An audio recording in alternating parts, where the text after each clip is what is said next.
Hello guys, welcome to my channel Mayank educational point. देखिए, आज हमारा आर्टिकल की क्वेश्चन की सीरीज़ जो चल रही थी इसका दूसरा पार्ट है। हम आपको आर्टिकल से रिलेटेड मोस्ट इंपॉर्टेंट क्वेश्चंस कराने जा रहे हैं जो कि सारे कॉम्पिटिटिव एग्जाम में पूछे जाते हैं। ठीक है, पहला क्वेश्चन है हमारा, the salesman told me that diesel is sold by a litre. ठीक है, तो इसमें आपको बताना है कि ये सही है कि नहीं, अंडरलाइन वाला पोर्शन। ठीक है, तो देखिए अंडरलाइन वाला पोर्शन सही है कि नहीं, तो देखिए मैं बताता हूँ, बाय द लीटर होगा। वो क्यों होगा, तो देखिए कभी भी जब सोल्ड या परचेज की बात आती है ना, उसके बाद हमेशा बाय लगाएंगे, फिर आर्टिकल द का यूज़ करेंगे, फिर उसके बाद में लीटर, मीटर, मिलीमीटर, यानी कि जो भी मेज़र वाली चीज़ें होती हैं उसके साथ द लगेगा बाय के बाद में। ठीक है, फिर आएगा लीटर, मीटर, मिलीमीटर। ठीक है, आ रहा होगा आपको समझ में, तो यानी कि इसका आंसर क्या होगा, बाय द लीटर। ठीक है, देखिए दूसरा क्वेश्चन जो है वो क्वेश्चन है, Anjali tells me that do not forget to invite Guptas. Underline में जो लिखा हुआ गुप्ताज, तो देखिए इसको बताइए, इसको सॉल्व करना है। तो देखिए मैं बताता हूँ, गुप्ताज का मतलब होता है गुप्ता फैमिली। ठीक है, यानी कि अगर गुप्ताज लिखा है तो ये फैमिली की बात हो रही है। अंजलि ने बोला कि गुप्ताज को इनवाइट करना मत भूलना, यानी कि गुप्ता फैमिली को इनवाइट करना मत भूलना। जैसे कि आपकी फैमिली है, जैसे कि मेरी फैमिली है गर्ग। ठीक है, तो मैं लिखूँगा द गर्ग्स। ठीक है, ये फुल फैमिली हो जाएगी, तो ये द गुप्ताज आएगा। इसमें क्या आएगा, द गुप्ताज, यानी कि गुप्ता फैमिली की बात हो रही है। आया समझ में? आई होप आपको समझ में आ रहा होगा सब कुछ। और आप पहली बार मेरे चैनल पे आए हैं तो चैनल को सब्सक्राइब कर लीजिए, वीडियो को लाइक कर दीजिएगा, शेयर कर दीजिएगा, और साथ ही साथ बेल आइकन को दबा दीजिएगा। देखिए थर्ड हमारा क्वेश्चन है, do not go outside without any umbrella in the summer. ठीक है, तो इससे पहले देखिए मैंने आपको एक ट्रिक बताई थी। देखिए इसमें जो अंडरलाइन वाला पोर्शन है इसको इम्प्रूव करना है, तो इसमें कौन सा ऑप्शन आएगा, in summer, in the summer season, both A and B. मैंने आंसर लगा रखा है नो एंड नो इम्प्रूवमेंट। तो मैं आपको बताऊंगा वो कैसे आएगा। देखिए मैंने आपको एक सबसे पहले ट्रिक बताई थी, उसमें आपको मैंने बताया था ग्लास ऑफ DCM वाली, है ना, ग्लास ऑफ DCM वाली, ग्लास ऑफ DCM, ये वाली मैंने आपको ट्रिक बताई थी ना। G फॉर गेम का नेम हो गया game, L for languages, language का name, E for abstract noun, S for subject की name, S for season name. ठीक है, सीजन है ना, D फॉर डेज नेम, और C for colours name, month for month name. ठीक है, तो सब यानी कि सीज़न के नेम से पहले आर्टिकल का यूज़ नहीं होता है, इसमें आर्टिकल द का यूज़ हो रहा है। तो मतलब एक आंसर हमारा इन समर होना है। ठीक है, लेकिन बट अगर आ जाता है इन समर सीजन जाता है, यानी कि सीज़न नेम के साथ में सीज़न वर्ड भी लग जाता है ना, तो ये भी हमारा आंसर हो जाता है। आ रहा है समझ में, ये भी हमारा आंसर होगा। अगर सीज़न नेम नहीं आता ऑप्शन में तो आपका आंसर ये वाला हो जाएगा।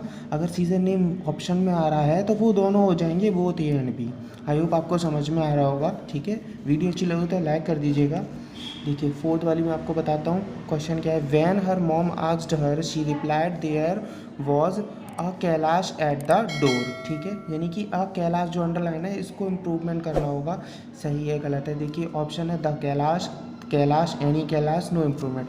तो देखिए इसको मैं आपको बहुत अच्छे से समझाना चाहता हूँ। यानी कि देखिए when her mom asked her she replied there, यानी कि उसकी मॉम ने पूछा तो उसने जवाब दिया। एक कैलाश है जो डोर पे खड़ा हुआ है, आपको बुला रहा है कि कोई डोर पे खड़ा हुआ है आपके, है ना। आपने गेट खोला, उन्होंने नॉक किया, आपने गेट खोला तो कोई आया, उन्होंने बोला कि मैं मिस्टर ए हूँ। ठीक है, मैं मिस्टर ए हूँ। ठीक है, आपके फादर से मिलना है, तो आपके पापा पूछेंगे आपसे कि कौन है, तो आपने आके अपने फादर को क्या जवाब दिया कि कोई कोई मिस्टर ए आए हैं। ठीक है, कोई मिस्टर ए आए हैं आपसे मिलने, तो आप कोई तो बोलोगे ना, है ना, राइट ना, तो कोई बोलोगे आप। तो जब कोई आ जाता है ना, यानी कि एनी, यानी कोई आ जाता है ना, तो हम आर्टिकल ए और एन का यूज़ करते हैं। आ रहा है समझ में आपको, आ जाता है कोई आ गया तो अननोन हो गया ना, ये उसके लिए तो अननोन हो गया ना, लेकिन आपके फादर के लिए तो इसमें जब कोई आ जाता है ना वर्ड, तो आर्टिकल ए का यूज़ होता है, यानी कि इसमें नो इम्प्रूवमेंट आएगा। आ रहा है समझ में, आई होप आपको समझ में आ रहा होगा। तो देखिए वैन ओनली, यानी कि उसी पॉइंट से रिलेटेड है जो मैंने आपको कैलाश वाला बताया था। When only the name of a person is known then article a an use. ठीक है, यानी कि जब कभी भी पर्सन का केवल नाम पता हो, हमें ओनली नाम पता हो और कुछ आइडेंटिटी ना पता हो, तो आर्टिकल ए और एन का यूज़ होगा। ठीक है, क्योंकि वो तुम्हारे लिए इंडेफिनिट ही है। मैंने आपको बताया था ना, इंडेफिनिट आर्टिकल ए और एन होते हैं। है, आ रहा है ना आपको समझ में। ठीक है, देखिए मैं आपको फिफ्थ वाला आपको बताता हूँ, people generally realise that people generally realise that the physics is very tough. Option आ रहा है, ये जो अंडरलाइन का पार्टिकल है इसको इम्प्रूव करना है। ऑप्शन है physics both A and B and no improvement. तो आप इसमें से देखिए जो फिजिक्स लिखा हुआ है यानी कि फिजिक्स क्या है, सब्जेक्ट का नाम है। तो मैंने आपको एक ट्रिक बताई थी ग्लास ऑफ TCM वाली, उसमें सब्जेक्ट के नेम से पहले कोई भी आर्टिकल का यूज़ नहीं होगा, तो ऑप्शन क्या है, बी आ जाएगा, है ना। देखिए ये वाला सिक्स्थ वाला क्वेश्चन है, in a seminar a German said that German is a great language. ठीक है, तो यानी कि एक सेमिनार में जर्मन ने बोला, है ना। ऑप्शन क्या है, देखिए ऑप्शन है ये वाले, आप इनमें से वीडियो पॉज करके देख सकते हैं। तो मैं आपको बताना चाहता हूँ, देखिए अ German said that the German is a great language. ये जर्मन क्या हो गई, ये एक लैंग्वेज हो गई, ठीक है, ये लैंग्वेज हो गई। और ये जर्मन क्या हो गया, ये देखिए सबसे मैं आपको बताता हूँ। देखिए इंडिया क्या है, हमारा देश हो गया, इंडियन यानी कि भारतीय। ये भारतीय क्या हो गया, हमारी नागरिकता हो गई। नागरिकता को इंग्लिश में बोलते हैं सिटीजनशिप्स, ठीक है। तो हमेशा सिटीजनशिप से पहले डेफिनेट आर्टिकल द का यूज़ होता है ना। तो देखिए इंडियन, अगर हमारा हम एक पर्टिकुलर इंडियंस वगैरह की बात कर रहे हैं, तो मतलब कुछ इंडियंस की बात कर रहे हैं, तो वो इनडेफिनेट हो गए ना, है ना। तो उसमें ए और एन लग सकते हैं, है ना। लेकिन यहाँ पर बात किसकी हो रही है, नागरिकता की, ये है सिटीजनशिप्स, ठीक है। तो इसमें क्या आएगा, द, डेफिनेट आर्टिकल द का यूज़ होगा, ठीक है। इसमें भाई ये तो लैंग्वेज का नेम है, इसमें आर्टिकल द का यूज़ नहीं होगा। आ रहा है ना आपको समझ में। देखिए अब सेवन्थ वाले क्वेश्चन पे पढ़ते हैं। The smoke is rising from the building as the shoot out continuous, ठीक है। तो इसमें अंडरलाइन वाले पोर्शन को इम्प्रूव करना है। देखिए मैं आपको बताता हूँ, क्वेश्चन ये है, the smoke is rising from the building as the shoot out continuous, ठीक है।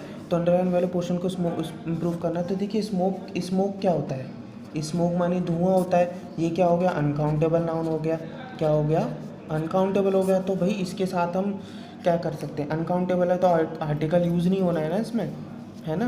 डेफिनेट वगैरह का मतलब नहीं है। तो इसमें देखिए अनकाउंटेबल है, इसको नहीं गिन सकते, है ना, ना कोई पहचान सकते जो डेफिनेट है। तो इसमें क्या आ जाएगा आंसर हमारा, स्मोक इज़, ठीक है। आ रहा होगा समझ में। देखिए एट्थवा क्वेश्चन क्या है, Pandav Nagar is one of several 100 residential colony in Delhi, ठीक है। अंडरलाइन पोर्शन को इम्प्रूव करना है, आपके सामने ऑप्शन है, ठीक है।